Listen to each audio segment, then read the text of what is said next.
Hi hello friends, అందరికీ నమస్కారం. అందరూ ఎలా ఉన్నారు? నేను మా ఆయన అయితే స్మార్ట్ బజార్కి వచ్చాము. పార్వతీపురంలో ఉంది కదా. మేము ఇంటికి కావాల్సిన సామాన్లు అయితే తీసుకుంటాము. అది కూడా 3 మంత్స్కి ఒకసారి అనమాట. మెయిన్ నేనైతే first of all Surf packets తీసుకుంటాను. సర్ఫ్ ఇంకా సర్ఫ్ సబ్బులు అనమాట. ఎందుకంటే ఇంట్లో బట్టలు అనేవి కంపల్సరీ కదా, రోజు మారిస్తే రోజు విడుస్తూనే ఉంటాం కదా. దానివల్ల కంపల్సరీ మెయిన్ ఉండాల్సినవి, అది కూడా తక్కువలోనే తీసుకుంటాను. అది కూడా మేము పార్వతీపురం వెళ్ళామంటే డబ్బులు ఏమాత్రమైనా ఉన్నాయంటే అలా వెళ్తామన్నమాట. ఆఫర్స్ ఏమైనా ఉంటే పిల్లలకి తినడానికి ఓన్లీ జీడిపప్పు ఇంకా బాదం తీసుకుంటాను. వీలైతే పిస్తా 3 ఒకేసారి తీసుకోను. ఒక్కొక్కటి ఒక్కో టైంలో తీసుకుంటాను. ఇప్పుడు జీడిపప్పు తీసుకుంటే నెక్స్ట్ టైం బాదం, నెక్స్ట్ టైం పిస్తా, ఇలా ఒక ప్యాకెట్టే తీసుకుంటాను. అది కూడా ఎందుకంటే అంత ఎక్కువ ఖర్చు చేసేంత ఇది కూడా ఉండాలి కాబట్టి డబ్బులు చూసుకొని ప్రతి వస్తువు కొంటాను. పిల్లలకి ఇష్టమైనవంటూ ఏమున్నాయంటే జీడిపప్పు తీసుకురమ్మా అని అంటారు ఎప్పుడు. అందుకే అనమాట. జీడిపప్పుతో పాటు బాదం అసలు అంత సరిగా తినరు. అందుకు అయినా సరే అప్పుడప్పుడు ఎప్పుడైనా తీసుకుంటాను. పిస్తా ఓకే, పిస్తా కూడా తింటారు. అది కూడా వాళ్ళకి నచ్చుద్దనమాట. ఇంకా ఆ విధంగా చూసుకొని ఎప్పుడు ఏది వీలైతే అది తీసుకుంటాను డబ్బులను బట్టి. ఇక్కడైతే ధనియా పౌడరు, ఇంకా శనగలు, అదే కొమ్ము శనగలు ఇగో ఇవి కూడా మా పిల్లలకి చాలా ఇష్టం. ఏంటంటే అదే పప్పు, పచ్చి శనగపప్పు కాకుండా వేయించిన శనగపప్పు ఉంటుంది కదా, అది దాల్పప్పు అని కూడా అంటారు. అదనమాట. అది చాలా ఇష్టం.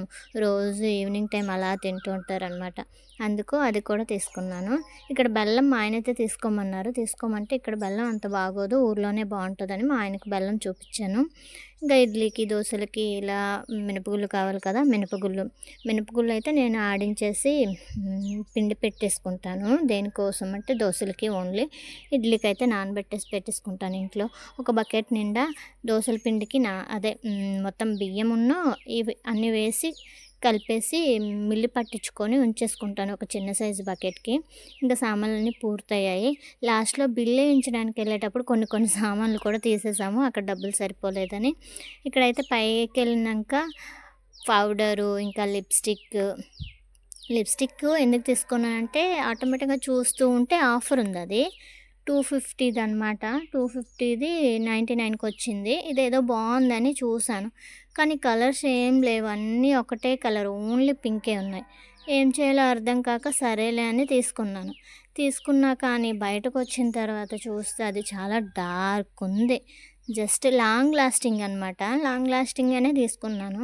అంత డార్క్ ఉండడం నాకు అస్సలు నచ్చలేదు. కానీ దాని మీద ఏమైనా కవర్ చేయడానికి కొంచెం లైట్గా వేసి ఏదైనా వేస్తే కనుక అప్పుడు బాగుంది, కానీ లిప్స్ పాడవుతాయి. ఇక్కడైతే చెప్పులు చూస్తే నేను అస్సలు చూస్తానన్నమాట, నాకు ఇష్టము. నేను ఎప్పుడు హైట్ తక్కువ కాబట్టి హీల్ వేస్తాను. హీల్ ఏమైనా బాగున్నాయి అనిపిస్తే, తక్కువ రేట్లో ఉన్నాయి అనిపిస్తే తీసుకుంటాను. అందుకని చెప్పి చూశాను, కానీ అవి చాలా చాలా ఎక్కువ రేటు ఉన్నాయి. ఇంకా వద్దులే అని చెప్పి వెనక్కి వచ్చేసాను. నేను వేసుకున్న చెప్పులు అయితే గుంటూరులో తీసుకున్నాను. 150 అనమాట. చాలా బాగున్నాయి. 120కి కూడా హీల్ ఉన్నాయి. అది కూడా చాలా నీట్గా యూనిక్గా ఉన్నాయి, చాలా బాగున్నాయి. ఇదేనండి ఈ నెల మా ఇంటి సరుకుల లిస్టు.